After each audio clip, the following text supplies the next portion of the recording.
What the Devil's Born Motorcycle Club didn't know when they surrounded Mike Reynolds' rig at the rural truck stop was that the quiet driver they decided to humiliate in front of his teenage daughter wore the infamous 187 tattoo on his neck, marking him as the deadliest enforcer in Pelican Bay's history.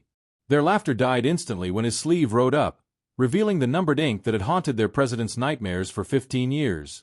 The rising sun cast long shadows across Interstate 40 as Mike Reynolds checked his mirrors for the third time in 5 minutes. Old habits. 18 years behind the wheel had taught him to track everything on the road with the same precision he once applied to more dangerous environments. His weathered hands gripped the steering wheel at precisely 10 and 2, knuckles bearing the faded scars of a past life he'd left behind. The Peterbilt's engine hummed steadily as he maintained a perfect 68 miles per hour, never 70. Speeding tickets attracted attention. Attention was something Mike Reynolds avoided at all costs. "How much longer, Dad?" Lily's voice pulled him from his tactical assessment of the road ahead. His 12-year-old daughter sat in the passenger seat, her math workbook open but forgotten as she gazed at the New Mexico landscape stretching endlessly before them. "About 30 minutes to the truck stop, sweetheart. Then we'll get breakfast." Mike's voice maintained its calm, measured tone. The same tone that had once made hardened men step back rather than challenge him. Now it simply reassured his daughter. Lily nodded, returning to her workbook. 3 days into their trip, and she still attacked her schoolwork with the same intensity Mike approached every aspect of his life. Her dark hair fell across her face as she concentrated, the same hair she'd inherited from her mother. 8 years since cancer had taken Sarah, leaving Mike to raise their daughter alone. 8 years of keeping Lily safe, keeping their life quiet and controlled. Mike scanned the horizon methodically. Right section, center, left section, repeat. Another habit from before. The highway stretched empty in the early morning light, but his internal threat assessment never completely deactivated. The truck's fuel gauge read quarter tank. Not critical yet, but Mike never let it fall below an eighth. Always maintain reserves. Always have an exit strategy. "We'll fuel up, grab some breakfast, then make Phoenix by mid-afternoon," he announced, more for his own mental mapping than for Lily's benefit. Planning every movement, every stop, was second nature. Lily looked up, her brown eyes, Sarah's eyes, studying him. "Are you tired? You didn't sleep much at the rest area last night." Mike allowed himself a small smile. Observant, like her mother. "I'm good, kiddo. Got my regulation 4 hours." The lie came easily. He'd actually managed only 2.5, staying alert while Lily slept in the truck's cabin.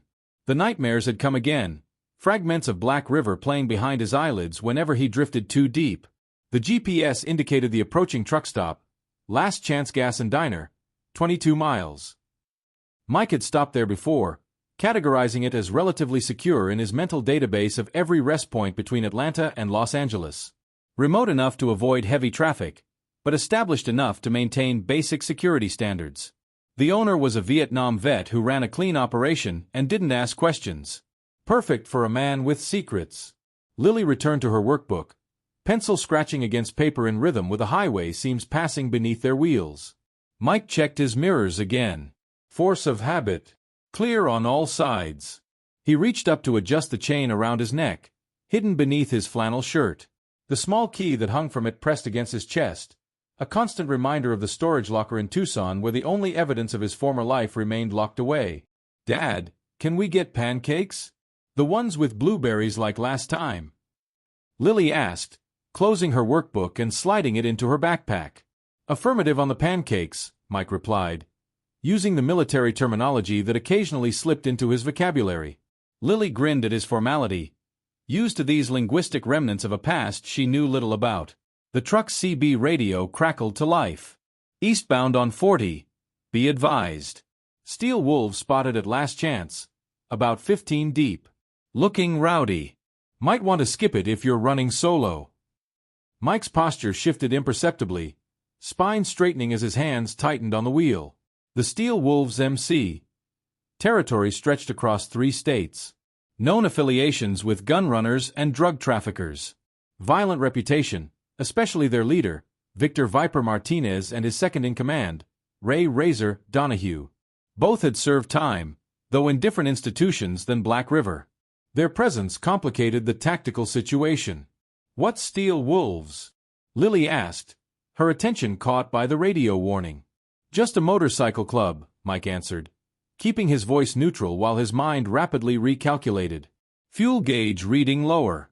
Next alternative stop was 57 miles ahead. Cutting it close. Risk assessment needed. Option 1. Proceed to last chance, maintain low profile, refuel quickly, avoid contact. Option 2. Bypass, stretch fuel reserves. Hope to reach the alternative stop. Option 1 carried risk of confrontation but controllable. Option 2 carried risk of being stranded in remote terrain with Lily. Higher risk to his daughter's safety. Decision made. We'll still stop, Mike said calmly. But we'll eat in the truck. I'll grab something from the convenience store while they fuel us up. Lily frowned. Disappointment clear. But the pancakes. Next time, sweetheart. Sometimes we have to adapt to the situation. Another phrase from before, taught by a drill instructor whose face Mike could still recall with perfect clarity 20 years later. The highway stretched before them, heat already beginning to shimmer off the asphalt as the morning sun intensified. Mike calculated their ETA at 12 minutes to the truck stop. His right hand moved automatically to check his side, an old habit from when he carried. Now the space was empty.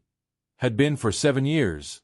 Sometimes he missed the security of a weapon, but civilian life required different defensive strategies. More subtle, more controlled. Why don't we play the license plate game until we get there? He suggested, eyes never leaving the road as he continued his regular scan pattern. Lily brightened. Okay. I still need a Maine and a Hawaii. Good luck with Hawaii, Mike said, the corner of his mouth turning up slightly. As they neared the truck stop, visible now as a collection of buildings shimmering in the distance, Mike conducted his pre-arrival assessment. Primary entrance, secondary exit points, defensive positions, potential cover. The parking lot was visible now, and he counted 12 motorcycles parked in a formation that spoke of organization and discipline. Not random weekend riders, but a structured hierarchy. The Steel Wolves traveled like a military unit, another reason they were considered high-risk targets by law enforcement. Mike's heart rate remained steady at his operational baseline of 62 beats per minute, another legacy of his specialized training. External threats could be managed. He'd been managing dangerous men for most of his adult life. What truly concerned him was Lily, keeping her shielded from both physical danger and the knowledge of who her father had been before he became the quiet truck driver she knew. Remember the rules when we're stopped, Mike said, his voice gentle but firm. Lily nodded, having heard them countless times. Stay close, stay aware, voice down, eyes open. That's my girl. The Peterbilt's brakes hissed as they slowed to make the turn into Last Chance. Mike's eyes registered everything. The motorcycles, their positions, the 3 wolves standing outside smoking, the relative isolation of the diesel pumps. Most importantly, the clear lane to the exit if rapid departure became necessary. He guided the massive truck toward the diesel pumps, positioning it for both easy refueling and quick exit. As they rolled to a stop, Mike saw 2 of the bikers glance their way, gazes lingering a beat too long. Not immediate hostility, but assessment. Predators recognizing another predator. Mike turned to Lily, his face showing none of the strategic calculations running through his mind. Let's fuel up and get back on the road. Phoenix has those pancakes you like at the hotel restaurant. Lily smiled, unaware of the potential storm gathering around them. Mike matched her expression while simultaneously cataloging every exit point, every potential weapon, and every threat indicator in their vicinity. The day had started with standard operating parameters, but instinct told him that was about to change. The fuel gauge read empty. They had to stop. Mike Reynolds had survived worse situations with far less preparation. Let's go, he said, shutting down the engine. 60 miles east of Mike and Lily's position, the rumble of Harley-Davidsons cut through the desert air like rolling thunder. The Steel Wolves MC moved in tight formation, a pack of 15 riders dominating both lanes of the empty highway. Chrome glinted under the harsh afternoon sun as dust clouds trailed behind them, marking their territory across the barren landscape. At the front, Vincent Viper Krakowski led the pack, his custom matte black Road King setting the pace. The club's president had earned his name through calculating precision rather than impulsive strikes, unlike most of his crew. The snake tattoo coiling up his neck disappeared beneath his helmet, its fangs bared permanently at anyone who dared make eye contact. 20 years running the Steel Wolves had carved lines into his weathered face, but at 48, his grip on the region remained unquestioned. Behind him rode Marcus Razor Dominguez, the club's enforcer and Viper's most loyal lieutenant. Where Viper calculated, Razor executed. His forearms, exposed by a cut-off denim vest, displayed tallies that the club understood but never discussed openly. The scar running from his left eye to the corner of his mouth twitched whenever he sensed an opportunity for violence. Today, that twitch had been constant since their meeting went south 3 hours ago. "Should have put that Mexican crawler in the ground," Razor's voice crackled through their helmet comms. 10 keys of product gone, and we're riding back with empty saddlebags. Viper's response came measured, controlled.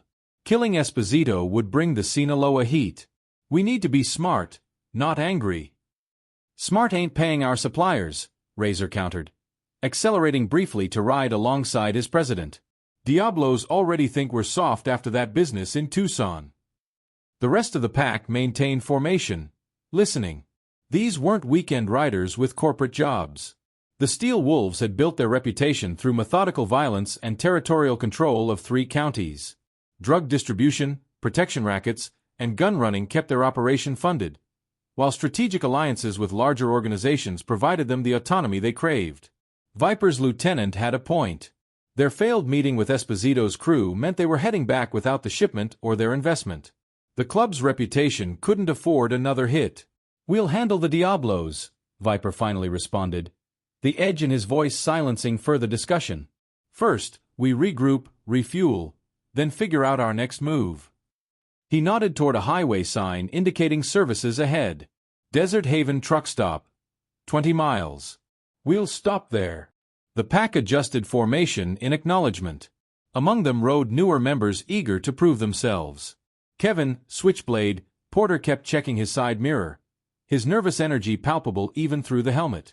At 26, he was the newest patch member, still proving his loyalty after a 2-year prospect period.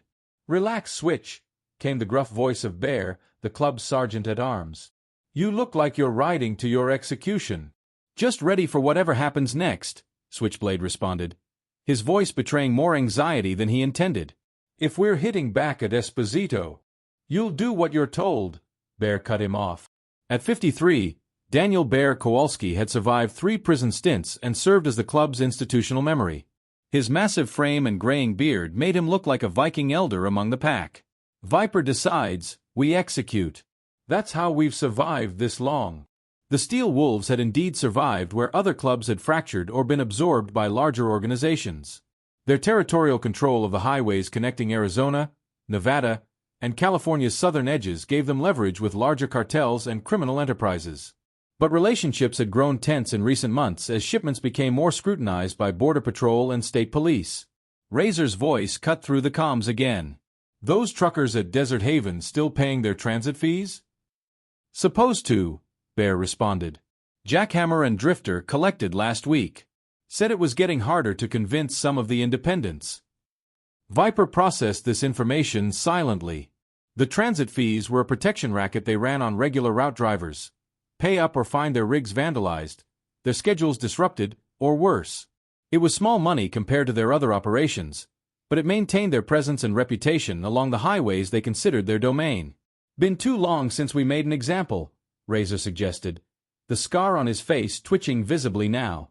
"Might help us blow off some steam." The pack continued their thunderous progress across the desert highway, their formation tightening as they approached a steep incline. These men had forged their brotherhood through violence and loyalty, most carrying criminal records that prevented conventional lives. The Steel Wolves wasn't just a club, it was their identity, their economy, and their law. Drifter, riding in the rear guard position, pressed his comms. "Got a state trooper parked behind the billboard at mile marker 156. Just sitting there." The formation adjusted subtly without needing commands. Nothing illegal in plain sight, but each member carried enough contraband to ensure a cell if searched. They passed the patrol car without incident, the officer merely watching their procession with practiced indifference. Local law enforcement had learned the boundaries of engagement with the Steel Wolves years ago. "Desert Haven's got that new management," Bear noted as they crested the hill, the vast expanse of desert stretching before them. "Some corporate types bought it last year." Renovated the place. They still paying?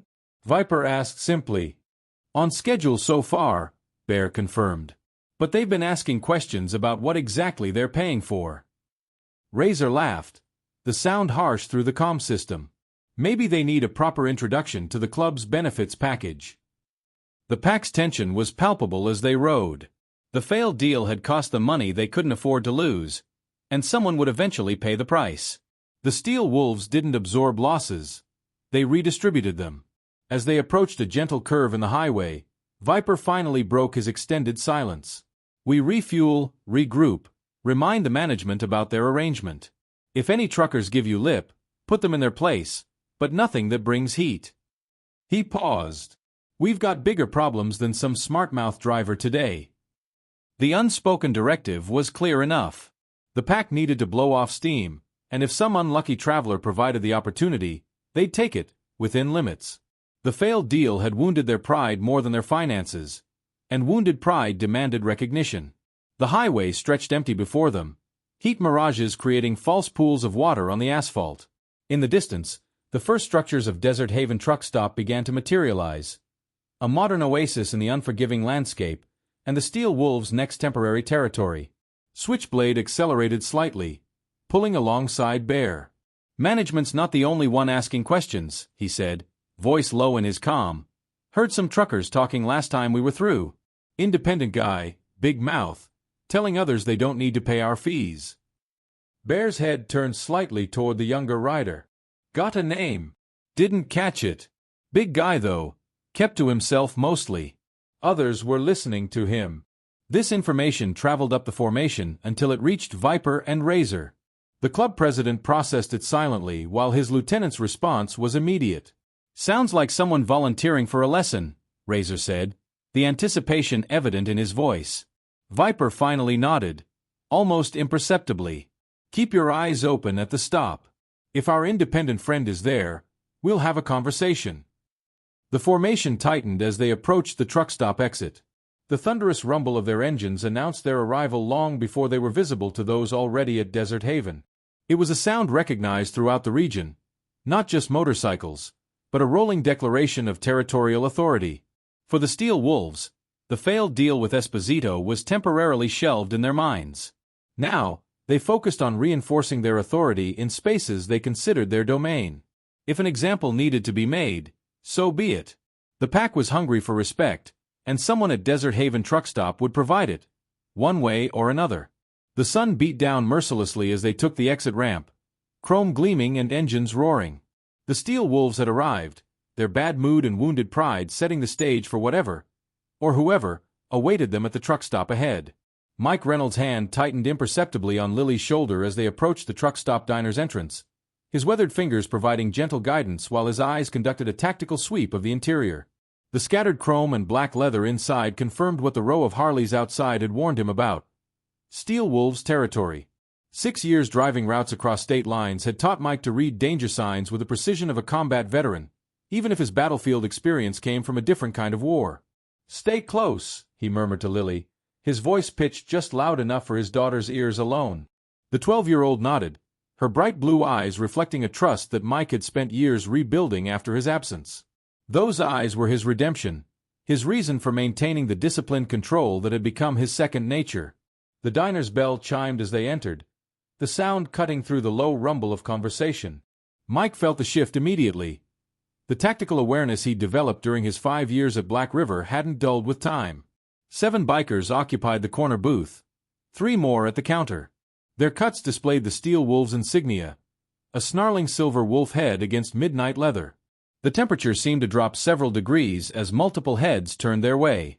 Mike guided Lily toward an empty booth on the opposite side, positioning himself with clear sight lines to both the main entrance and the kitchen doors.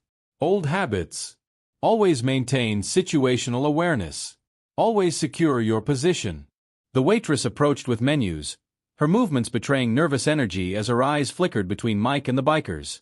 "Coffee for me, hot chocolate for my daughter," Mike ordered, his voice deliberately neutral, neither challenging nor submissive. The waitress nodded and retreated quickly.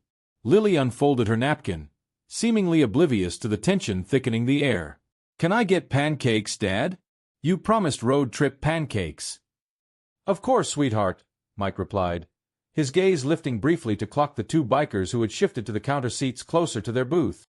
The larger one, mid-40s, arms heavily tattooed with faded prison ink, was watching them with the casual interest of a predator assessing potential prey. At the corner booth, a lean figure with a VP patch leaned forward into the light. Razor, Mike's mind categorized automatically, second in command by the patch, dangerous by the cold calculation in his eyes. The kind of man who'd carry a blade and know how to use it. Next to him sat a heavier-set man with a president patch Viper, presumably, whose scowl seemed permanently etched into his weather-beaten face. The waitress returned with their drinks, spilling a few drops of coffee as she set Mike's cup down. "Ready to order?" she asked, voice pitched slightly too high. "Pancakes for both of us," Mike answered, handing back the menus without looking at them. Better to keep his eyes on the room. A burst of laughter erupted from the biker's corner, loud enough to make Lily glance their way.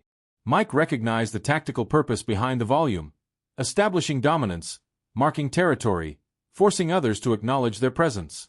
"Hey, Big Rig," called one of the counter bikers, a wiry man with a scraggly beard. "You passing through or lost?" The question carried an unmistakable edge. Mike took a measured sip of his coffee before responding. "Just a refuel stop." His tone was even, providing information without engagement.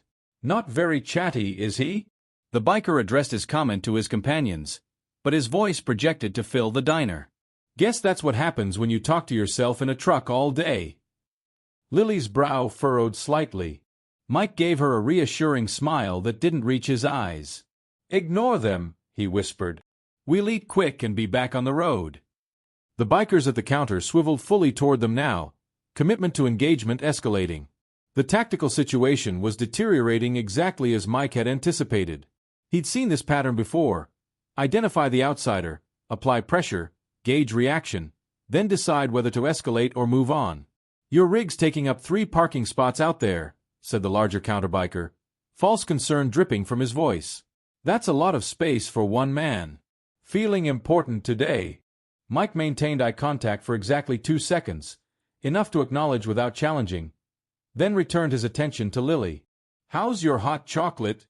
"It's good," she answered quietly, her shoulders tensing as she picked up on the undercurrents flowing through the diner. From the corner booth, Razor stood up with fluid grace that triggered Mike's internal alarm system. The VP moved toward the counter, each step purposeful and measured. The other patrons, an elderly couple and a solo traveler, suddenly became very interested in their meals. "What brings you through wolf territory with such precious cargo?" Razor asked, nodding toward Lily while addressing Mike. His voice carried the false friendliness that Mike recognized as more dangerous than outright hostility. "Just passing through," Mike repeated, his hand sliding casually below the table edge, an instinctive move from years of preparing for confrontations. "Cute kid," Razor observed, leaning against the counter directly opposite their booth. "Must be hard, raising a daughter all alone on the road." Mike felt Lily's confusion without looking at her. He'd never mentioned Lily's mother or his circumstances to anyone in her presence. "We manage just fine," Mike replied, voice dropping half an octave into a register he hadn't used in years. Not since the yard at Black River when inmate Rodriguez had thought Mike's new status as a prison guard meant forgetting old debts. Something in his tone registered with Razor, whose easy smile faltered momentarily before returning with renewed force. "No offense meant, friend. We like to know who's passing through our territory. Professional courtesy." The waitress approached with their pancakes, her hands shaking slightly as she navigated around Razor to place the plates on their table.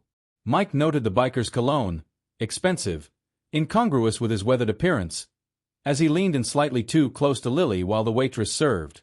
"Thank you," Mike said to the waitress, then shifted his gaze to hold Razor's. "We appreciate the welcome, but we're just having a quick meal." Viper's voice boomed from across the diner. "Razor, stop terrorizing the civilians. Unless Truck Daddy here is somebody worth knowing." Mike kept his expression neutral, but his mind was calculating angles, distances, potential weapons. The salt shaker could blind temporarily. The metal napkin holder had weight and edge. The hot coffee would buy seconds of distraction. "Just a working man," Mike answered, cutting Lily's pancakes for her with precise, controlled movements. Nothing worth your time. Razor's eyes narrowed, sensing something beneath Mike's careful composure. You've got the look of someone who's been places. Truck driver. Military. No, Mike answered truthfully, maintaining eye contact just long enough to establish boundaries without issuing challenge. Dad was, Lily began. Hungry, Mike interrupted gently. We both are. Let's eat, sweetheart. Razor smirked, interpreting the interruption as fear rather than protection. Yeah, let's hear what Daddy used to do before trucks. His tone had shifted from curious to mocking. Mike took a slow, deliberate bite of pancake, chewed thoroughly, and swallowed before responding. I worked construction, then trucks. Nothing interesting. The lie was smooth, practiced, delivered with the perfect balance of boredom and slight embarrassment that usually deflected further inquiry. But Razor wasn't following the expected pattern. Something in Mike had triggered the predator's instinct. The subtle incongruence between his calm demeanor and the coiled readiness in his posture. Construction, huh? Razor chuckled, turning to address the room. Hear that, boys? We got ourselves a builder. Creates things with his hands. The mockery was clear, calculated to provoke. Mike focused on Lily's expression, confusion giving way to discomfort as she realized they were being ridiculed. He'd faced worse, much worse, but seeing his daughter's distress ignited something deep and dangerous that he'd kept carefully banked for years. Mike maintained his methodical eating pace, each movement controlled and deliberate. He'd learned long ago that controlled behavior was often more unsettling than obvious aggression. The bikers expected fear or anger. His calm precision had begun to create uncertainty. We'll be on our way soon, Mike stated, the words carrying neither apology nor challenge. Just fact. Razor's eyes narrowed fractionally. Mike recognized the look of a man recalculating his approach. The first confrontation was ending, but Mike knew with absolute certainty that these men weren't finished with him. This was merely the opening move in a game that could turn deadly if he didn't manage the situation with perfect precision. As if reading his thoughts, Razor smiled, a cold expression that never reached his eyes, and returned to his seat beside Viper. The two bikers at the counter maintained their position, occasionally glancing toward Mike and Lily. The initial contact was complete. The terrain mapped. The opposing forces identified. Now came the waiting game, a tactical situation Mike understood all too well from his former life. He continued eating his pancakes, already planning 3 moves ahead while maintaining a reassuring smile for his daughter. The confrontation had begun. The fluorescent lights of the Desert Oasis truck stop diner cast harsh shadows across the worn Formica tables as Mike Reynolds maintained his tactical awareness of the 7 steel wolves occupying the corner booth. His daughter Lily sat across from him, her small hands wrapped around a chocolate milkshake, eyes darting nervously toward the increasingly loud bikers. Mike's shoulders remained relaxed through practiced discipline, a habit formed during his 8 years at Black River where tension telegraphed weakness. Dad, they keep looking at us, Lily whispered, her voice barely audible over Merle Haggard playing on the ancient jukebox. Mike nodded once, his eyes performing another sweep of the diner. 2 exits. 4 other patrons, an elderly couple by the window and 2 truckers at the counter. The waitress, Angela according to her name tag, hovered near the kitchen entrance, clearly experienced enough with the steel wolves to maintain distance. The cook visible through the service window was studiously focused on his grill. It's all right, Lily Pad. Just enjoy your shake. We'll be back on the road in 20 minutes, Mike kept his voice steady, using the same tone that had gotten them through 3 roadside breakdowns and a snowstorm in Montana. Controlled. No room for escalation. The leader of the pack, Viper, based on the patch visible on his leather cut, knocked back another whiskey, slamming the glass down with unnecessary force. His lieutenant Razor, a lean man with a lattice of facial scars, snickered at something, his gaze fixed on Mike's table.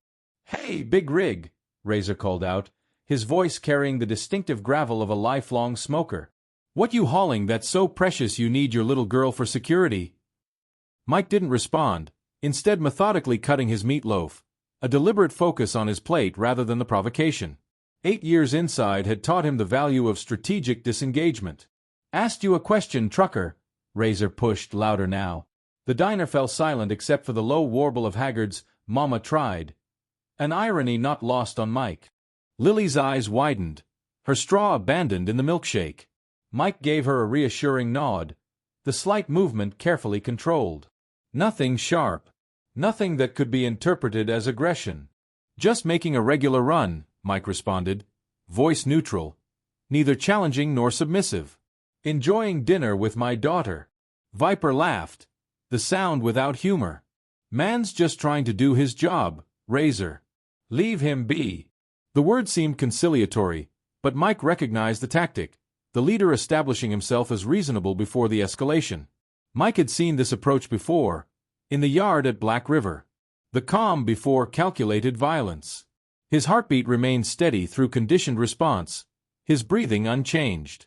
Next to his plate, his right hand remained unclenched, fingers slightly curved, ready but not telegraphing intent. Razor stood, whiskey in hand, and moved toward their table with deliberate slowness.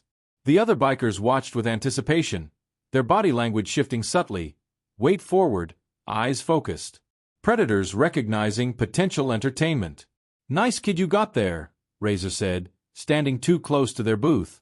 Teaching her the glamorous life of a long-haul trucker? His leather cut creaked as he leaned down, the smell of bourbon and cigarettes invading their space. Mike shifted slightly, angling his body to maintain line of sight with both Razor and the main group while keeping Lily partially behind his shoulder. A protective position that would allow rapid response if necessary. Just spending time with my daughter during her school break. Lily's small hand found his forearm under the table, her fingers cold with nervousness. Mike maintained his breathing pattern. 4 counts in, 4 counts hold, 4 counts out. The same rhythm that had kept him centered through 100-yard fights. You always this boring truck man? Razor circled the table, his movement designed to intimidate. No wonder she looks bored to tears. Mike recognized the tactical approach. Create movement, generate confusion, separate the targets. Standard procedure for creating vulnerability. He countered by keeping his position stable, maintaining his center of gravity over his base. We're just having dinner, Mike repeated, each word measured. The waitress approached cautiously, coffee pot in hand. Refill? She asked, voice strained with false cheerfulness. Before Mike could respond, Razor bumped her arm, deliberate, not accidental. Coffee splashed across the table, some hitting Mike's forearm. He didn't flinch despite the heat. Years of discipline kept his expression neutral even as adrenaline primed his system. Damn, how clumsy, Razor grinned, no apology in his voice. Better clean that up, Angela. The waitress retreated quickly, grabbing a rag from behind the counter. Her hands shook slightly as she returned, mopping ineffectively at the spill. It's okay, Mike told her quietly. We're fine. Lily's eyes had gone wide, her milkshake forgotten. Mike could read her pulse in the hollow of her throat, rapid, frightened. He'd promised Catherine that this trip would be safe, educational. A chance for father-daughter bonding before she entered her teenage years and found his company less appealing. The tight feeling in his chest had nothing to do with the bikers and everything to do with that broken promise. What's the matter, Big Rig? Viper called from his table. Cat got your tongue?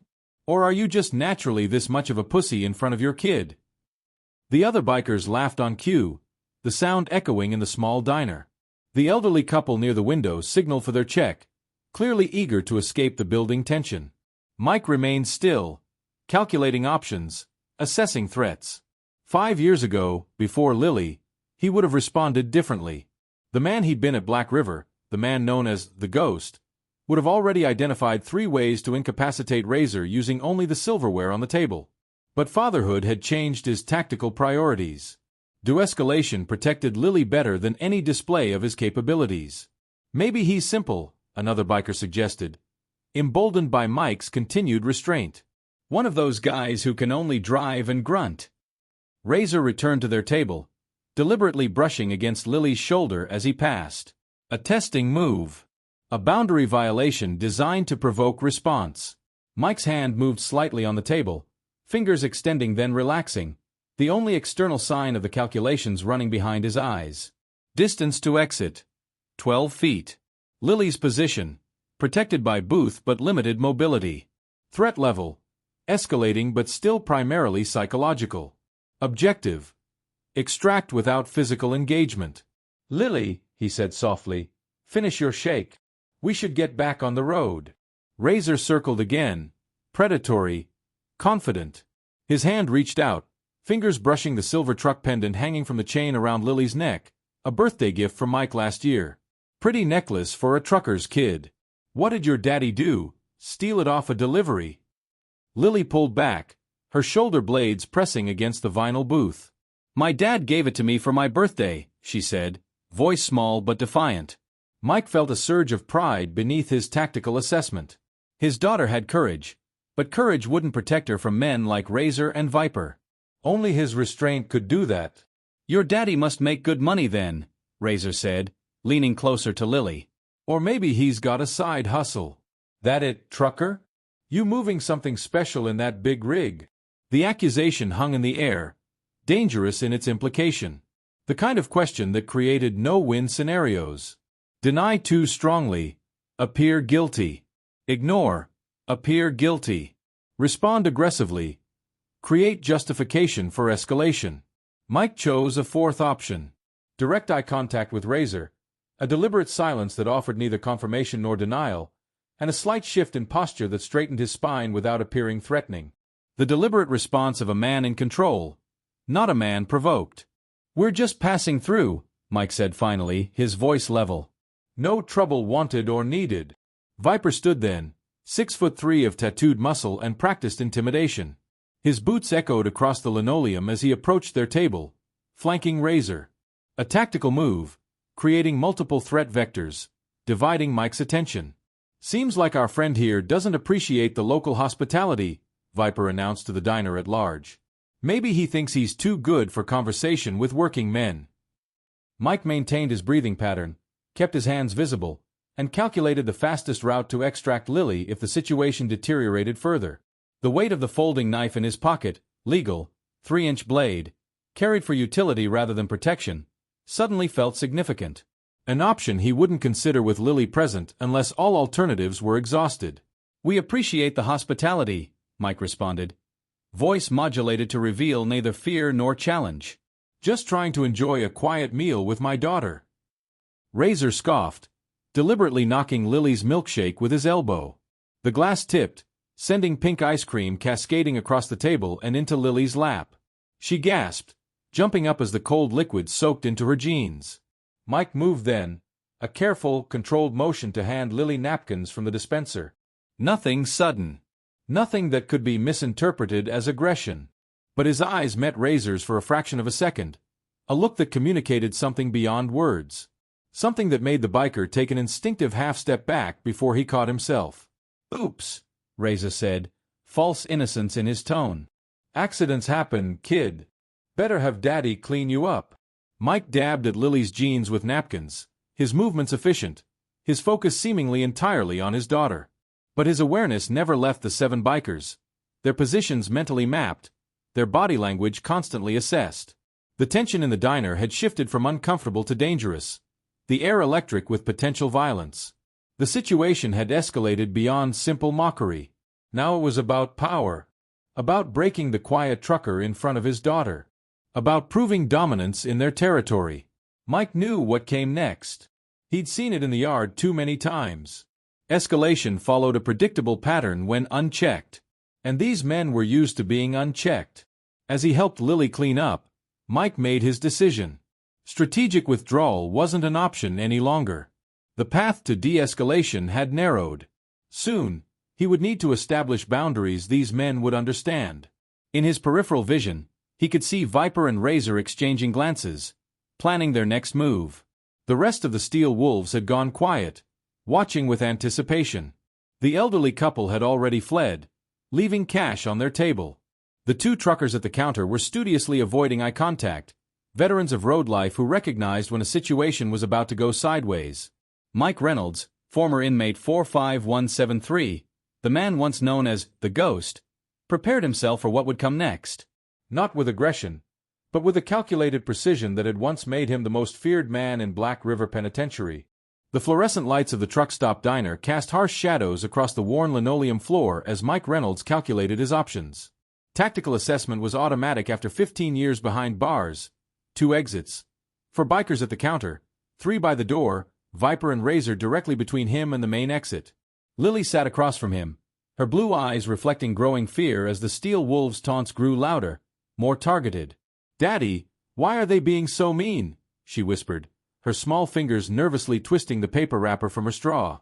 Mike maintained his calm exterior, eyes never leaving the threat assessment. "Some people just like to feel big by making others feel small, sweetheart. Nothing to do with us." Razor's laughter cut through the diner's tense atmosphere. The Steel Wolves lieutenant stood 6'3", arms covered in crude tattoos, a knife scar running from his left eye to the corner of his mouth. He gestured toward Mike with his coffee mug. "Hear that, boys? Nothing to do with us. Big truck driver thinks he's invisible." Razor's voice carried the practiced intimidation of someone used to instilling fear. "What's the matter, truck man? Cat got your tongue?" Mike positioned himself slightly, adjusting his seat to allow for faster movement if needed. His right hand remained visible on the table, his left hidden below, ready to react. Not out of fear. Mike Reynolds hadn't felt fear in a confrontation since his 3rd year at Black River, but out of concern for Lily. His daughter changed everything. "Please just leave us alone," Lily said suddenly, her voice small but determined. "We're just trying to eat." The diner fell silent. Viper, the Steel Wolves president, turned his full attention to their table. His leather cut displayed the club's menacing insignia, a skeletal wolf with blood-red eyes. The patches beneath it told stories of violence to those who knew how to read them. "Well, looks like Truckman's got himself a little defender." Viper approached their table, moving with the confidence of someone unaccustomed to resistance. "Raising her to fight your battles, huh?" Mike's eyes hardened, a subtle change that wouldn't be noticeable to most, but spoke volumes to anyone who'd spent time in the system. His breathing remained measured, controlled, for seconds in, for seconds out.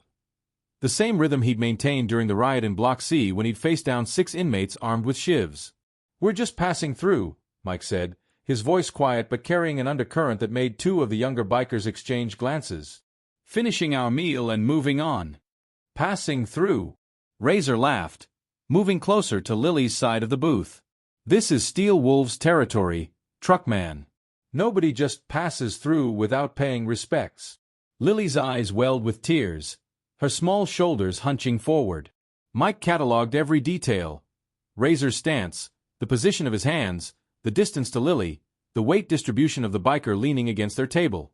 "Look at him, just sitting there taking it." Viper addressed the entire diner now, playing to his audience. "What kind of man sits there while people talk to his kid? Maybe he's not much of a daddy after all." A tear slid down Lily's cheek. Mike watched it trace a path to her chin, then fall to the tabletop. Something shifted in his posture, imperceptible to most, but the waitress behind the counter took an instinctive step back. "Maybe Truckman's just a coward," Razor continued, leaning closer to Lily. "Is your daddy a coward, little girl? Is that why he won't stand up for you?" Lily's shoulders shook as she tried to hold back sobs. "My daddy is a good man," she managed, her voice breaking. "A good man?" Viper mocked, then looked at his fellow bikers. "Hear that, boys? We've got ourselves a good man here." He turned back to Mike. "Good men stand up. Good men don't let their little girls get mocked while they sit there like a punk." Mike's hand moved slowly to Lily's, covering her small fingers with his calloused palm. His eyes never left Viper's face. The diner had gone completely silent now, other patrons shrinking into their seats, trying to become invisible. "It's okay, Lily Pad," Mike said softly. "We're going to go now." He began to slide out of the booth, guiding Lily with gentle pressure on her hand. Viper immediately shifted, blocking their path. The biker's hand rested on his belt, inches from the knife Mike had already noted. "Nobody said you could leave," Viper said, voice dropping to a dangerous register. "I think you owe us an apology for disrespecting our territory." Mike stood fully now, his 6'2" frame unfolding with deliberate control. Years of prison yard awareness had taught him to move without telegraphing intent. Lily pressed against his side, her small body trembling. "Move," Mike said simply. The single word carried something that made 2 of the bikers by the door straighten up, suddenly alert. It wasn't the word itself, but how it was delivered. Flat, economical, devoid of emotion or uncertainty. Razor stepped closer, deliberately invading Mike's personal space. "Or what, Truckman?" You think you're tough enough to take on the steel wolves in their own territory? Mike shifted Lily slightly behind him, a movement so fluid it appeared casual to most observers. But it cleared his right side completely, a fighting stance disguised as a protective gesture. Last chance, Mike said, his voice maintaining that same controlled tone. My daughter doesn't need to see this. Viper laughed, theatrically looking around the diner. Look around you, truck man. There's 8 of us, 1 of you. I count 7 threats, 1 potential problem, Mike corrected automatically. A glimpse of assessment skills honed through years of surviving the most dangerous prison in the state system. The diner cook, watching from the pass-through window, slowly reached for the phone. He'd seen enough bar fights to recognize when violence was imminent. Razor grabbed Mike's shoulder, fingers digging into his flannel shirt. You've got a big mouth for... The biker's words cut off as Mike's sleeve rode up, revealing the edge of a tattoo. Not the typical prison ink of amateur skull designs or gang symbols. This was a series of numbers, precisely inked in a specific format instantly recognizable to anyone who'd spent time in the system. BP 1729. Black River Penitentiary. Prisoner 1729. Razor's eyes widened, his grip on Mike's shoulder slackening. He took an involuntary half-step back, staring at the partial tattoo as though he'd seen a ghost. What's wrong with you? Viper demanded, noticing his lieutenant's sudden change. Razor leaned in, whispering urgently in Viper's ear. The club president's expression shifted, his eyes darting back to Mike's face, then down to the partially visible tattoo, reassessing everything about the quiet truck driver. BP 1729? Viper asked, his voice significantly altered. You're that Mike Reynolds? Mike's expression remained unchanged, but something flickered in his eyes. Recognition that his past had once again found him, despite his best efforts to leave it behind. I'm just a truck driver passing through with my daughter, he replied evenly. That's all that matters today. Lily looked up at her father, confusion replacing fear in her expression. She didn't understand the sudden shift in atmosphere, how the mockery had transformed into something else entirely, something that looked remarkably like fear. Daddy, she whispered. Mike squeezed her hand reassuringly, never taking his eyes off Viper. It's okay, Lily pad. I think these gentlemen were just leaving our table. The tension in the diner had transformed completely. What had been predatory aggression from the bikers had become something entirely different. A cautious, almost reverent restraint. The other patrons sensed it too, the inexplicable shift in power dynamics. Viper cleared his throat, clearly recalculating his approach. Let's take this conversation somewhere more private. There's no conversation, Mike replied. My daughter and I are leaving. Now. The numbers on his wrist, BP 1729, remained visible. A simple prison identifier that was somehow causing the most dangerous motorcycle club in 3 states to reconsider everything about this encounter. The diner fell silent as Mike rose from his seat, his weathered hand gently guiding Lily toward the exit. Viper's imposing frame blocked their path, his leather vest adorned with patches that told stories of violence most civilians couldn't comprehend. The biker's breath reeked of whiskey and menace, his eyes locked on Mike with predatory focus. Leaving so soon, truckman? Viper's voice carried across the silent diner. We're just getting to know each other. Mike's expression remained neutral, years of practiced control evident in his measured breathing. His right hand kept Lily slightly behind him, a subtle positioning that anyone with tactical training would recognize, protecting the vulnerable party while maintaining maximum mobility. We need to get back on the road, Mike replied, his voice carrying the quiet authority of someone who doesn't waste words. Got a schedule to keep. Razor moved to flank them, standard intimidation protocol. The lieutenant's hands rested casually on his belt, fingers inches from the knife sheath partially concealed beneath his cut. Through the diner windows, 3 more steel wolves had positioned themselves strategically by Mike's truck, cutting off potential escape routes.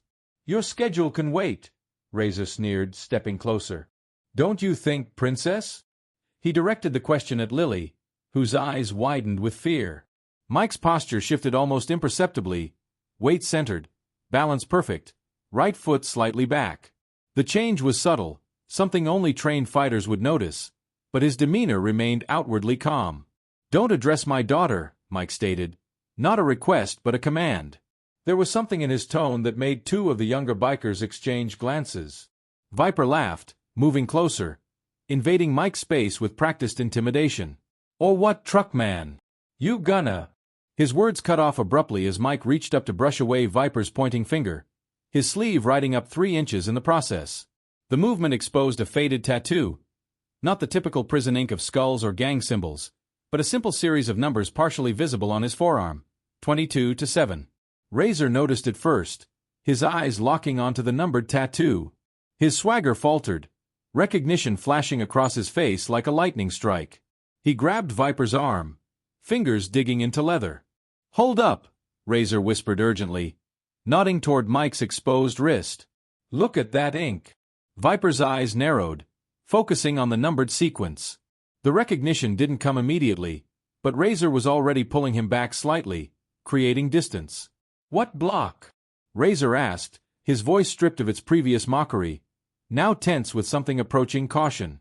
Mike said nothing, simply tugging his sleeve down with deliberate calmness. His eyes, however, changed, the careful mask of the everyday truck driver slipping just enough to reveal something else beneath the surface, something cold and calculating that had survived years of attempted burial. The waitress, frozen behind the counter throughout the confrontation, didn't understand the sudden shift. But the old-timer nursing coffee at the end of the counter did, his weathered face showing recognition as he slowly lowered his cup. "D Block," the old man said quietly. "Black River Penitentiary." The atmosphere in the diner transformed as if someone had sucked all the oxygen out in a single breath. 2 younger bikers who had been lounging by the door straightened instantly, hands moving away from weapon positions. A subtle repositioning that spoke volumes. "You're him," Razor said, his voice almost reverent with fear. 22-7. The ghost. Viper's arrogance faltered as understanding dawned. His eyes reassessed Mike, no longer seeing a simple truck driver but recognizing the carefully controlled movements, the perfect economy of motion, the eyes that had seen and done things that haunted men's nightmares. "Thought you were just a story," Viper said, taking another half-step back. "Something they tell prospects to keep them in line." Mike remained silent, his priority still evident in how he kept Lily shielded. The girl looked confused, her eyes darting between her father and the suddenly retreating bikers. "Dad?" she asked quietly. "It's okay, sweetheart," Mike assured her, his voice gentle despite the tension radiating through the diner. "These men were just leaving our way." The bikers parted like water, creating a clear path to the door. The transformation was complete, mockery replaced by a wary respect born of self-preservation. Razor muttered something to the younger members, who immediately backed further away. One of them, barely old enough to wear the steel wolf's cut, whispered too loudly, "What's happening?" "Shut up," Razor hissed, never taking his eyes off Mike. "That's the ghost of D Block, the man who took down the entire Aryan Brotherhood leadership in one night. Solo." Mike's jaw tightened slightly, the only indication that he'd heard. 2 years as enforcer for the warden at Black River, Viper added, his voice uncharacteristically subdued. Not a single prisoner transfer refused. Not a single riot that wasn't quelled. The diner remained frozen in tableau, the power dynamic completely reversed. Where minutes before stood a seemingly vulnerable truck driver and his daughter surrounded by predators, now stood a legend barely containing something dangerous for the sake of the child beside him. 15 men, Razor continued, almost to himself. "That's what they say. 15 of the most dangerous inmates in the system, and not a single one lasted more than 3 minutes alone with him." Mike's eyes flicked toward Lily, gauging her reaction. The girl's confusion was evident, but she seemed more concerned with the biker's sudden change than afraid of the revelations about her father. "We're leaving now," Mike stated simply. No threat in his words because none was needed. The history etched into his skin spoke volumes that no verbal intimidation could match. Viper nodded, a gesture of acquiescence that seemed foreign to his usual demeanor. "No disrespect meant," he offered, the words hollow but necessary for his pride. Mike guided Lily toward the door, his movements precise and measured. The steel wolves created a wide berth, some even backing completely against the wall. As they passed, Mike paused momentarily, his eyes meeting Viper's with chilling directness. "My daughter," he said quietly, voice pitched so only Viper and Razor could hear. "She never needs to know certain things about my past. We clear?" Both men nodded, understanding perfectly the unspoken agreement, and the consequences of breaking it. As Mike and Lily stepped outside, the tension in the diner remained, a heavy presence that pressed down on everyone present. They had witnessed something rare and disturbing, the momentary revelation of a dangerous truth beneath a carefully constructed normal life. Through the windows, they watched as Mike helped Lily into the truck, his movements once again those of a simple father, all evidence of the ghost carefully tucked away behind the mask of everyday life. Inside the diner, the steel wolves remained uncharacteristically silent, contemplating how closely they had come to something they would not have walked away from. The revelation of Mike's identity hadn't just changed the immediate situation. It had completely rewritten the story they thought they were living. Razor's eyes widened as the full prison number became visible on Mike's forearm. 47893-117B. Black River. Maximum security. The recognition hit him like a physical blow, his mind racing through underground stories that circulated in every criminal network across 3 states. No one in the Steel Wolves had actually done time at Black River, but every member knew the legends. Every member feared the ghost. Viper! Razor's voice dropped to a whisper, his hand gripping his president's leather cut with unusual urgency. That's Black River Inc. Viper's expression shifted, the arrogance draining from his face as he studied the numbered sequence.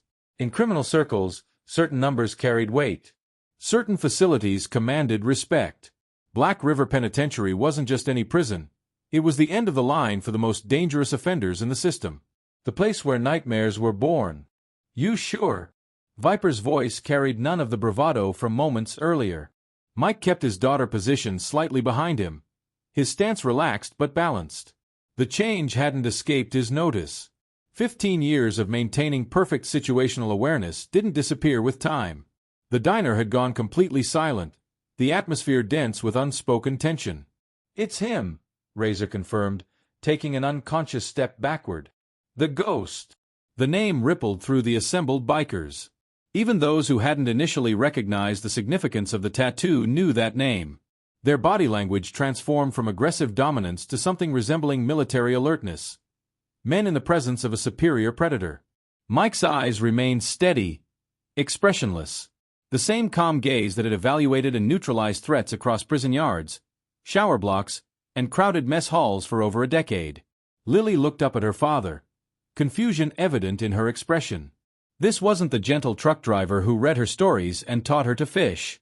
This was someone else, someone the hardened men around them clearly feared. "Dad!" she whispered, her hand tightening around his. "It's okay, sweetheart." Mike's voice remained soft, but carried an underlying firmness that hadn't been present before. "We'll be leaving soon." Viper swallowed hard, memories of whispered stories flooding back. The ghost. The man who'd served as unofficial enforcer at Black River for over a decade. Not a gang member, not a shot caller, but something far more dangerous. A solitary operator with unmatched efficiency. When the most violent gang leaders and hardened criminals needed to be brought down, rumors said the guards would simply look the other way while the ghost handled the situation. "I heard you took down the entire Aryan Brotherhood leadership." Drifter, one of the younger Steel Wolves, broke the silence. "When they tried to take over B Block." Mike's expression didn't change, but something flickered behind his eyes, a distant memory of calculated violence. 3 simultaneously dislocated shoulders. 4 shattered kneecaps. 1 partially crushed windpipe. All executed in less than 40 seconds in a blind spot between security cameras. No fatalities. The ghost never killed. That would have drawn too much attention. Instead, he mastered the art of precise, debilitating violence that left his targets alive but permanently diminished. 8 seconds, Razor murmured. The information rising from criminal folklore. They say you never needed more than 8 seconds to end a fight. Mike shifted his weight slightly, the movement causing several bikers to flinch. The tales of his exploits had grown in the years since his release, taking on almost mythical proportions. But the core truth remained. In a world of violent men, he had been the most efficient practitioner of controlled brutality the prison system had ever encountered. Through the diner window, Mike spotted 2 more Steel Wolves pulling into the parking lot, unaware of the situation inside. His mind automatically calculated angles, positions, potential threats. Old habits, deeply ingrained through years of institutional survival. "There was this Colombian enforcer," Viper said, his voice unnaturally respectful, filling the silence. "Torres." Came in with a reputation. Killed 16 men before getting caught. Mike remembered. Juan Torres. 6'3", 247 pounds. Former Special Forces with extensive hand-to-hand training. Arrived with a reputation that sent ripples of fear through the prison population. Spent his first week establishing dominance through calculated brutality. They found him in the laundry room, Razor continued, almost reverently. Both shoulders dislocated. Jaw wired shut for 6 months. Never spoke above a whisper again. That had been year 7 of Mike's sentence. Torres had been planning to establish control over the prison's entire drug distribution network. The resulting power struggle would have created dozens of casualties. The Ghost had intervened preemptively, with his signature efficiency. 26 bones, Mike said quietly. The first acknowledgement of his past. That's how many you can break in the human body without causing permanent disability or death. If you know exactly where and how to apply pressure. The statement wasn't a threat, just a clinical observation delivered in the same tone someone might discuss truck maintenance or weather patterns. Somehow, that made it more terrifying. Several steel wolves unconsciously touched their own limbs, as if feeling phantom pain. The average prison yard confrontation lasts less than 15 seconds, Mike continued, his voice remaining conversational as he slowly moved Lily toward the door. Most attackers rely on surprise, intimidation, and overwhelming aggression. Those tactics are predictable, manageable.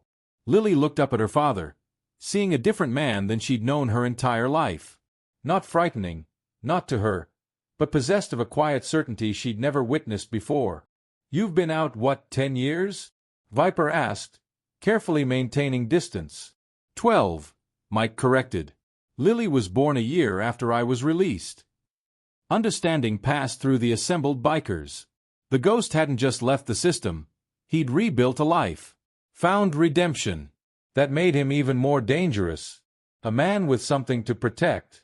We thought you were a myth, one of the younger bikers whispered. Something the guards made up to keep inmates in line. Mike's expression softened slightly as he looked at his daughter. Sometimes myths get a second chance. The waitress, who had been frozen in place throughout the entire exchange, finally moved. She placed the check on the counter, her hands trembling slightly.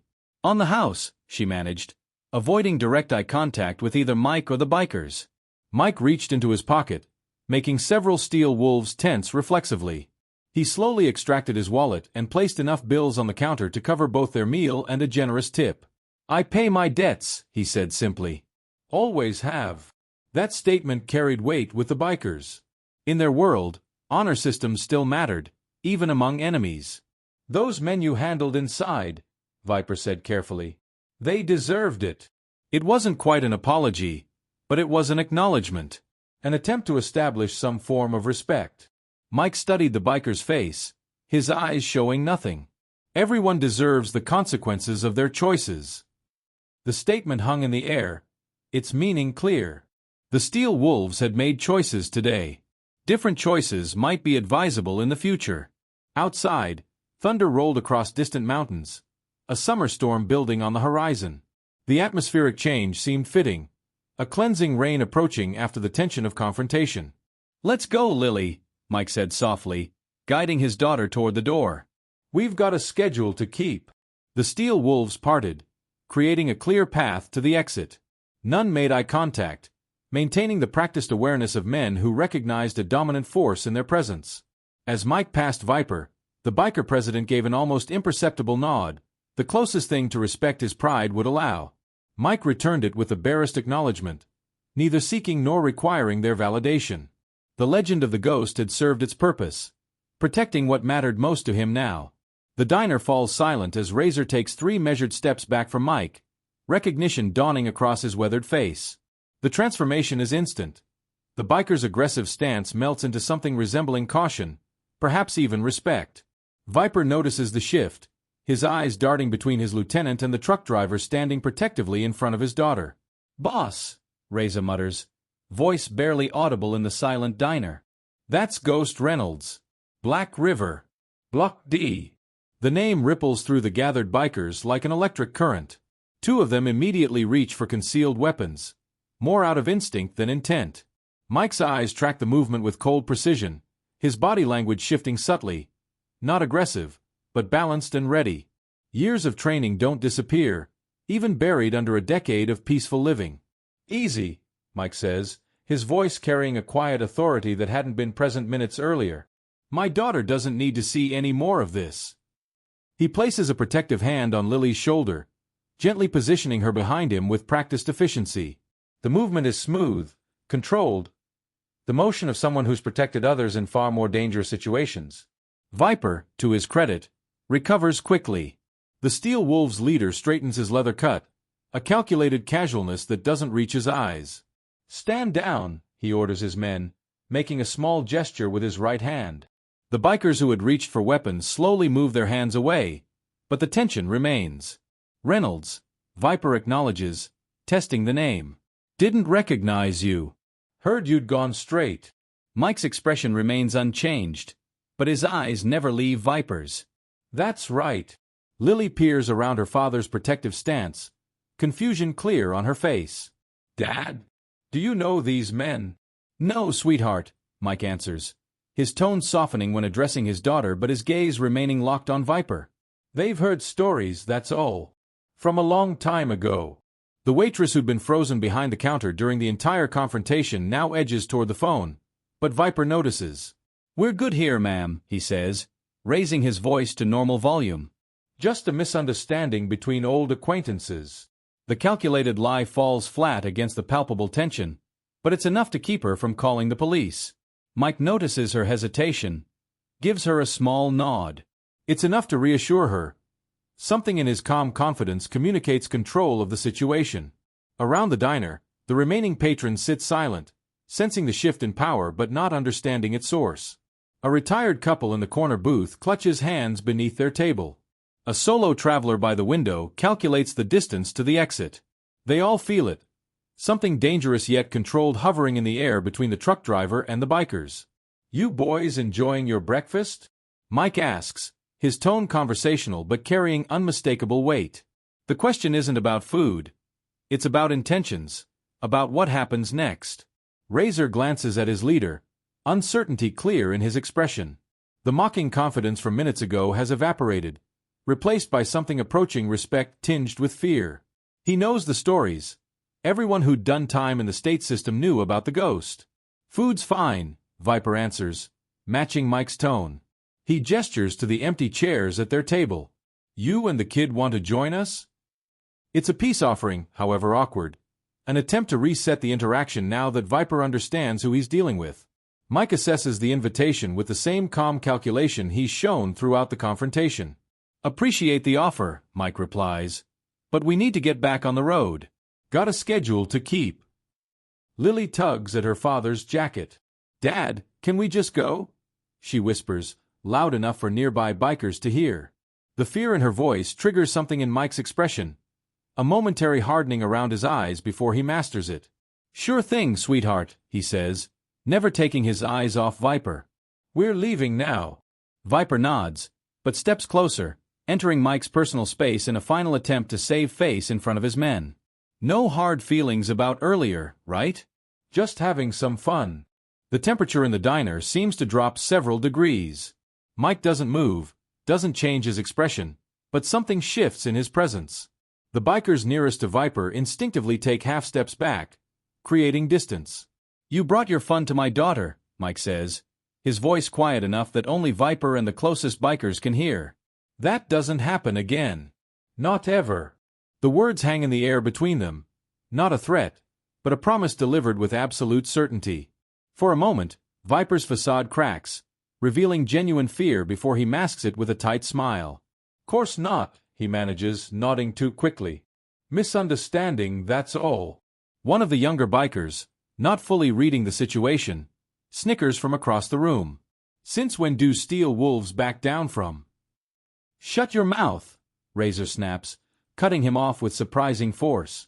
The younger biker looks confused, then angry, but the look Razor gives him silences any further comment.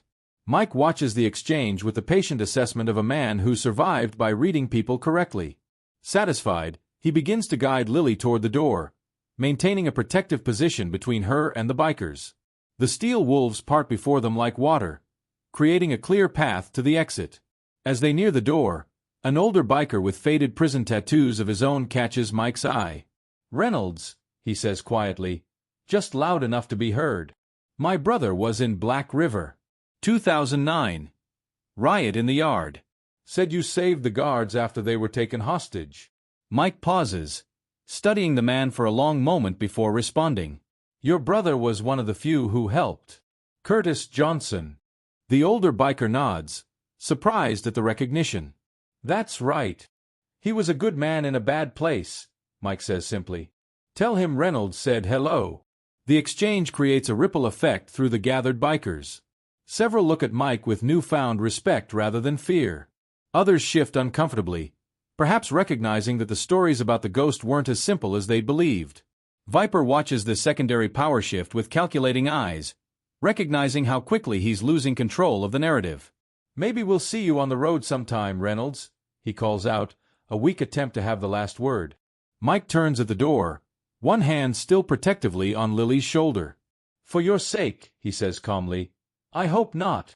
The statement hangs in the air as Mike guides his daughter outside, the morning sunlight casting their shadows long across the parking lot. Through the diner windows, every eye tracks their movement toward the big rig parked at the diesel pumps. Once they're outside, Mike kneels down to Lily's level, speaking quietly to her while maintaining awareness of his surroundings. The girl nods several times, wiping away the last of her tears. Whatever he's saying seems to reassure her. She even manages a small smile before they continue toward the truck. Inside the diner, the atmosphere transforms. Viper slumps back into his chair, running a hand over his face. The lesser bikers look to him for direction, uncertain about what just happened and what it means for them. "You know who that was?" Razor asks the younger members, his voice low but carrying in the quiet diner. "That was the ghost of Black River. Maximum security. The man who took down the Torres brothers single-handedly during the worst riot in state history." "Looks like just another trucker to me," one of the younger bikers mutters, though his bravado sounds hollow. The older biker with the prison tattoos laughs without humor. "That's because you're still breathing, kid." He turns to Viper. "Boss, we just dodged a bullet. My brother told me stories about Reynolds that would turn your hair white." Through the window, they watch as Mike helps Lily climb up into the cab of the semi. His movements are ordinary, methodical, a father helping his daughter, a trucker preparing to continue his route. Nothing in his actions suggests the man they now know him to be. "Man's got a kid now," Viper says finally, as much to himself as to his men. "Gone straight." "Smart," replies the older biker. "Staying clean for her." There's something like respect in his voice. As Mike's truck pulls away from the station, the diesel engine rumbling across the parking lot, Viper turns to his men with renewed authority. "We forget this happened," he orders. "Reynolds is off limits. Pass the word." But Razor, still watching the truck disappear down the highway, shakes his head slowly. "Too late for that, boss. Story like this, it'll be across 3 states by nightfall." He takes a long sip of his now cold coffee. The ghost is back on the map. In the distance, the semi merges onto the interstate, just another truck among many on the endless American highway. Inside the cab, a former legend continues his new life, the past never quite as buried as he might wish, while beside him, his daughter, his reason for everything, begins to ask the questions he's been dreading since the day she was born. The fluorescent lights of the truck stop diner cast harsh shadows across the worn linoleum floor as Mike Reynolds calculated his exit strategy. His weathered hand rested protectively on Lily's shoulder, a gentle pressure that communicated volumes to his 12-year-old daughter. The steel wolves remained positioned throughout the diner, their leather cuts adorned with patches that told stories of territory and violence, but their postures had undergone a tactical shift. Where minutes before they had projected aggressive dominance, now they maintained a careful distance, eyes tracking Mike's movements with the wariness of predators recognizing a superior threat. "Time to move, Lilybug." Mike's voice carried the quiet authority of someone accustomed to being obeyed. His eyes performed a final sweep of the room, cataloging positions, distances, potential weapons. Old habits from a life he'd left behind but never fully forgotten. Viper, the Steel Wolves' leader, made a deliberate show of stepping aside, creating a clear path to the exit. The movement wasn't lost on the other patrons. their faces registering confusion at the biker's unexpected deference. Mike registered each reaction, mentally noting which observers might become problems later. "Dad!" Lily's voice was small but steady, her resilience something Mike had always admired. She'd inherited that from her mother. "Everything's fine now," he replied, guiding her toward the door with practiced efficiency. His path took them precisely 5 feet from the nearest biker, maintaining optimal defensive spacing should the situation deteriorate again. 3 steps to the nearest exit, 4 seconds to reach his truck if necessary. The calculations came automatically, like breathing. As they passed Razor, the lieutenant who had first recognized the significance of the numbered tattoo, the biker made a subtle gesture of respect, a slight inclination of his head that spoke volumes in the complex language of men accustomed to violence. Mike acknowledged it with a barest nod, neither accepting friendship nor maintaining enmity. Professional courtesy between specialists in their field. "The ghost walks again," Razor murmured, voice pitched to reach only Mike's ears. "Black River remembers." Mike's stride never faltered, but his hand tightened fractionally on Lily's shoulder. "That man's dead," he responded, matching Razor's volume perfectly. "Remember that." The diner's door opened with a hydraulic hiss, releasing them into the evening air. The parking lot spread before them, illuminated by security lights that created pools of visibility surrounded by tactical darkness. Mike's eyes adjusted instantly, marking the positions of each motorcycle, noting the 2 Steel Wolves members who had remained outside, now standing at exaggerated ease beside their bikes. "Dad, who did they think you were?"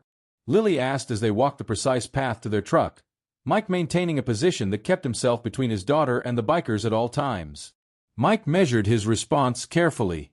Lily deserved truth, but filtered through the protective lens of parental judgment. "Sometimes people make assumptions based on incomplete information," he explained, scanning the truck's exterior for any signs of tampering. Finding none, he unlocked the passenger door first. "They thought I was someone I used to be, not who I am now."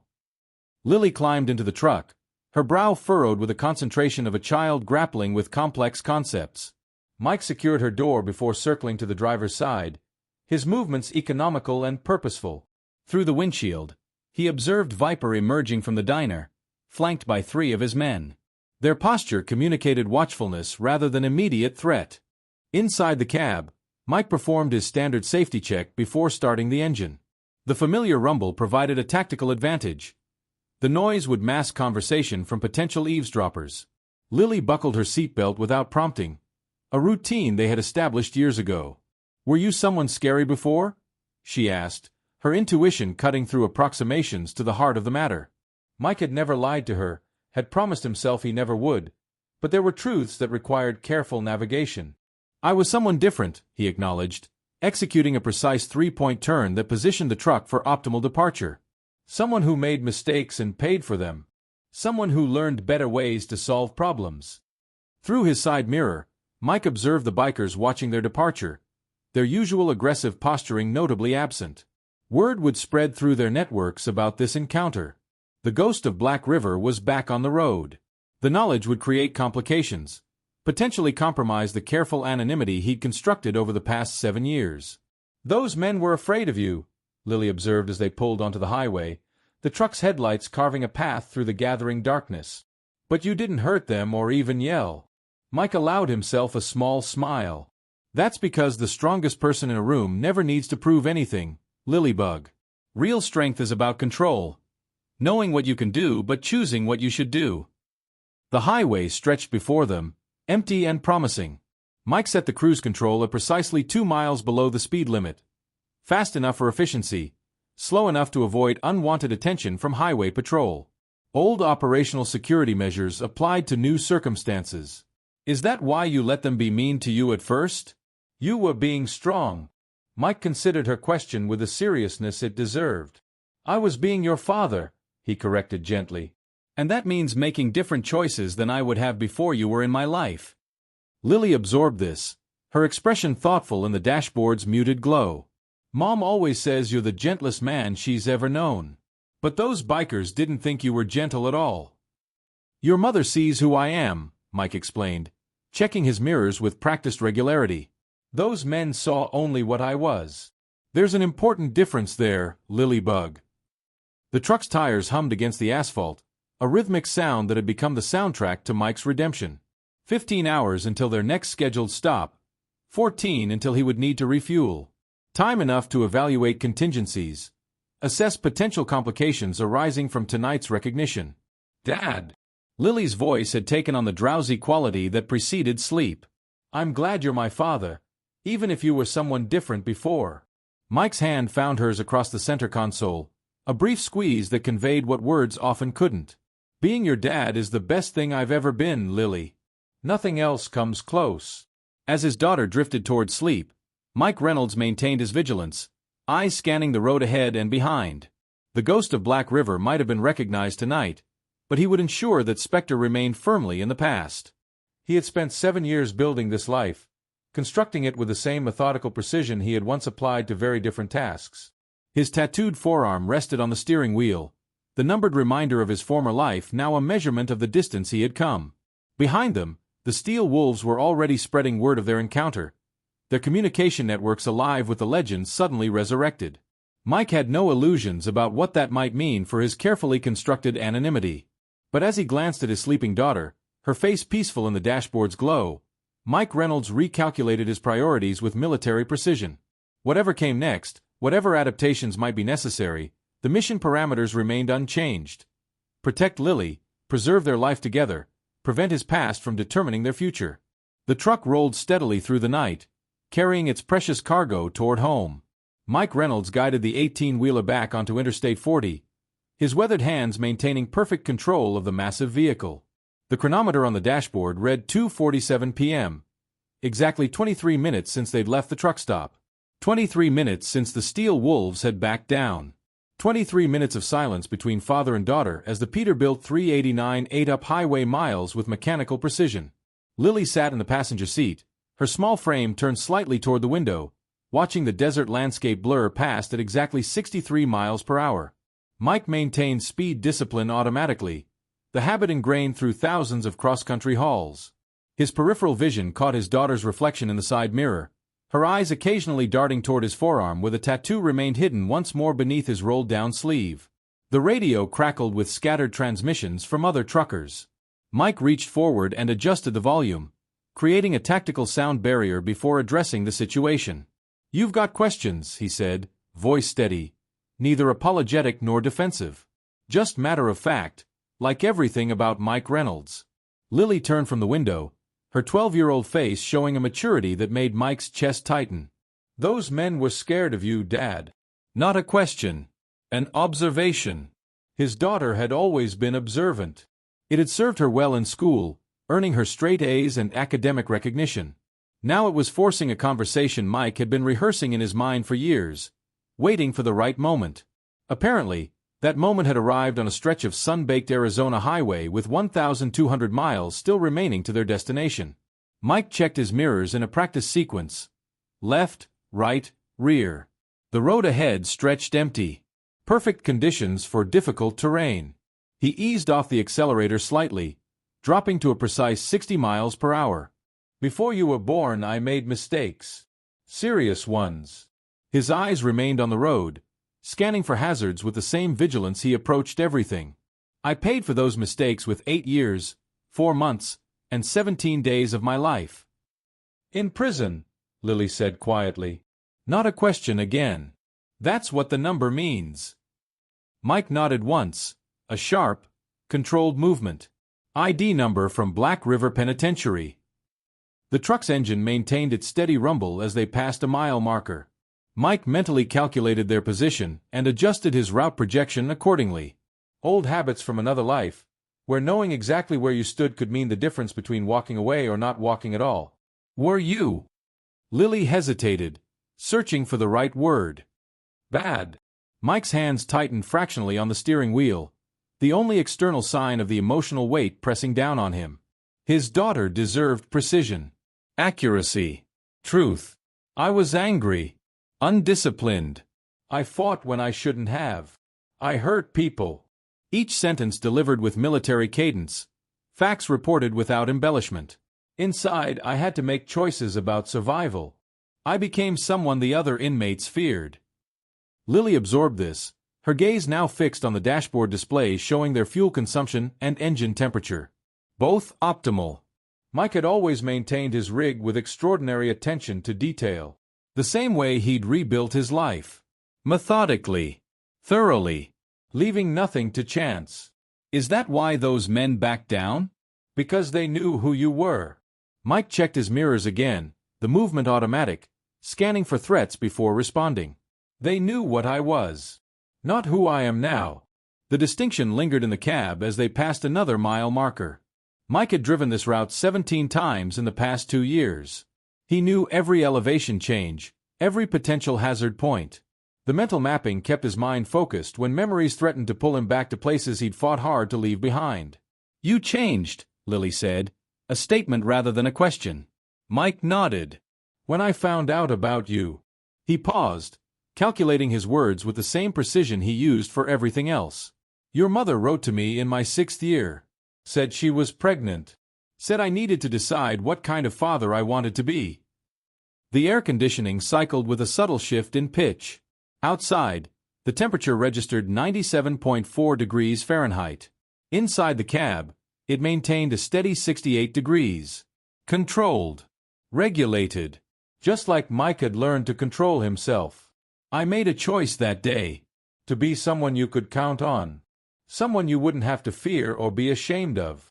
His voice remained even, but something deeper resonated beneath the surface. It took me 2 more years inside to earn my release. Every day focused on becoming the person you deserved as a father.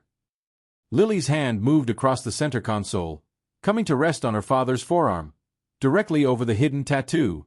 The touch was light but carried the weight of acceptance.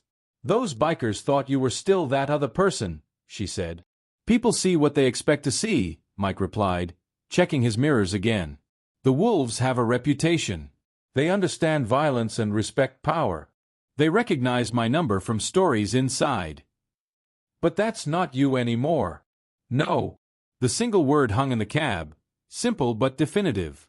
Mike had spent 3,052 days inside Black River becoming the ghost. The inmate who could make problems disappear with calculated efficiency. He'd spent the 2,920 days since his release becoming Mike Reynolds, truck driver, father, man of quiet reliability who kept his promises and maintained his routes with unwavering consistency. Could you have hurt them? Those bikers. Lily's question came hesitantly. Mike considered the tactical scenario they'd left behind. 8 steel wolves. Confined space. Multiple civilian presence including his daughter. Suboptimal conditions for engagement. Could have, he acknowledged with professional assessment. Would I? No. Not the man I am now. He turned to meet her eyes briefly before returning his attention to the road. Not unless they threatened you. Then there would be no choice. The simple declaration carried absolute conviction. Mike Reynolds drove exactly the speed limit, paid his taxes, attended Lily's school functions, and maintained perfect DOT logs. But the core instinct that had kept him alive inside, the ability to protect what mattered, remained intact, transformed but not diminished. I'm proud of you, Dad, Lily said after a moment of contemplation. For changing. For being who you are now. The words hit with more impact than any prison yard confrontation. Mike maintained his composure through force of habit, but something shifted inside him. A tension he'd carried for years easing fractionally. The hardest battles are the ones we fight with ourselves, he said, words measured and precise. Remember that, Lily. People can change, but it takes discipline. Commitment. Purpose. The highway stretched before them, a straight line cutting through the desert. Mike calculated their arrival at the next checkpoint. Approximately 97 minutes if conditions remained optimal. The sun would be lower then, casting different shadows across the landscape. But their course was set, their destination clear. In his side mirror, Mike caught a glimpse of motorcycle headlights several miles back. His situational awareness noted the detail automatically, but no alarm registered. The steel wolves wouldn't follow. They'd seen the number. They understood boundaries. We're making good time, he observed, checking the chronometer again. Should reach Phoenix before sundown. Lily nodded, settling back into her seat with the resilience of youth. Her father's revelation had been absorbed, processed, accepted. Mike recognized the methodical thinking as something they shared, nature or nurture impossible to distinguish. The truck's engine maintained its steady rhythm as they continued west. In the driver's seat, Mike Reynolds, once known as the Ghost of Black River, now known simply as Dad, guided his rig with professional precision, protecting his most valuable cargo with a quiet, unwavering vigilance that defined both the man he had been and the man he had chosen to become.